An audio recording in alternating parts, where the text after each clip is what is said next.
Jonathan Reeves sempre foi um homem comum, mas sua vida mudou na noite em que ouviu seu nome ser sussurrado no escuro. Era uma noite fria no interior do Colorado, e a energia havia caído em toda a vizinhança por causa de uma tempestade inesperada. Jonathan morava sozinho desde a morte recente da esposa, e o silêncio da casa sempre lhe pesava nos ombros. Mas naquela noite, o silêncio tinha outro peso.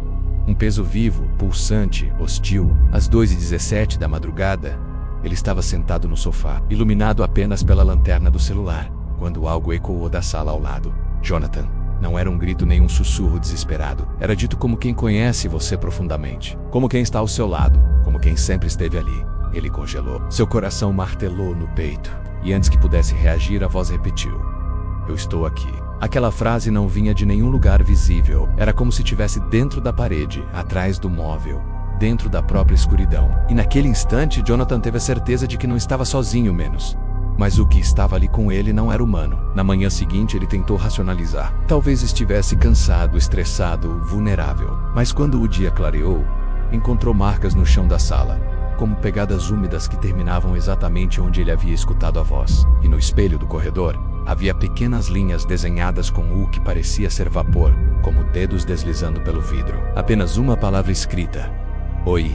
A partir daquele momento, a casa começou a mudar. Portas se moviam com lentidão, como se fossem empurradas do outro lado. O relógio da parede começou a atrasar minutos aleatórios, sempre às 2h17. E Jonathan passou a ouvir passos durante a madrugada. Passos arrastados que paravam exatamente na porta do quarto. O pior, porém, era a respiração. Às vezes, no meio do silêncio absoluto, ele ouvia alguém respirando bem perto. Quente, lenta, profunda. Uma presença que parecia observá-lo dormir. Desesperado, Jonathan procurou ajuda com um estudioso local de fenômenos paranormais, o professor Adrian Crowe. Adrian ouviu as gravações que Jonathan fez em uma noite, e o áudio congelou o sangue de ambos. Entre estática e interferência, a voz dizia claramente: "Eu conheço você", mas não estava só dizendo. Estava se aproximando do microfone como se soubesse exatamente onde ele estava. Adrian explicou que algumas entidades não tentam assustar diretamente, elas tentam invadir. Algumas imitam a voz de entes queridos, outras apenas chamam pelo nome. Mas a mais perigosa de todas é a que cria intimidade, como se fosse parte da sua vida. Isso que está chamando por você, Jonathan. Não está tentando se comunicar. Está tentando entrar. A partir dessa explicação, tudo piorou. Jonathan começou a ouvir a voz durante o dia. No escritório, enquanto lavava a louça, enquanto dirigia, sempre a mesma frase: "Você me deixou entrar." Mesmo que ele nunca tivesse respondido, mesmo que nunca tivesse dado permissão. A entidade não precisava disso.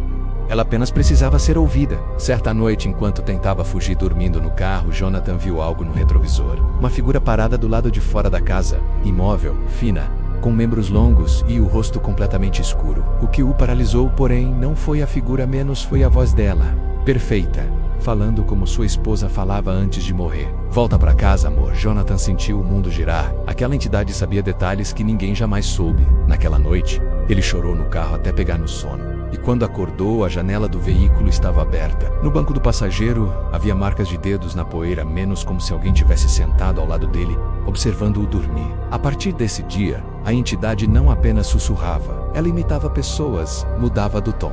Chamava-o de filho, de meu bem, de Jonathan. Sempre de um jeito íntimo. Sempre de um jeito que o fazia questionar se estava ficando louco ou se estava sendo caçado. Com medo, Jonathan decidiu instalar câmeras na casa. Elas registraram o pior.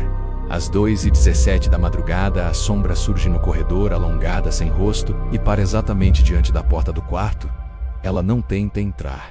Apenas fica ali, esperando. O vídeo mostra que ela sabe que está sendo filmada menos, pois vira o rosto oco diretamente para a câmera e inclina a cabeça, como se sorrisse. Mas o que mais assustou todos que viram a gravação foi o momento em que ela se dissolveu no escuro, como se tivesse sido engolida pelas sombras. Adrian analisou os vídeos e concluiu que não era apenas uma presença física, era algo inteligente, paciente, que precisava manter Jonathan emocionalmente fragilizado para completar seja lá qual processo estivesse tentando. Ela está te moldando, está esperando o momento exato em que você vai responder de volta, disse Adrian. E isso significava que o perigo era muito maior do que imaginavam. Um mês se passou. Jonathan já não comia, não dormia, não raciocinava. A entidade agora o chamava até mesmo enquanto tomava banho, como se estivesse dentro das paredes do encanamento. Em determinado momento ele ouviu a voz baixinha, dizendo com ternura: "O escuro é mais fácil do que viver." Jonathan correu para Adrian, mas antes que chegasse lá, recebeu uma ligação do professor. Ou pelo menos, parecia a voz dele. A mensagem era clara: não volte aqui. Ela está comigo agora. Quando Jonathan chegou à casa de Adrian, encontrou a porta aberta e as luzes piscando. O professor havia desaparecido. Em seu escritório, o gravador ainda estava funcionando. A última frase registrada era de Adrian gritando: Jonathan, não escuta ela! Não escuto, seguido de uma risada profunda, não humana. Agora imagine você, completamente sozinho em casa, sentado no escuro, e ouvir seu nome dito por alguém que não deveria existir. Imagine Saber Q.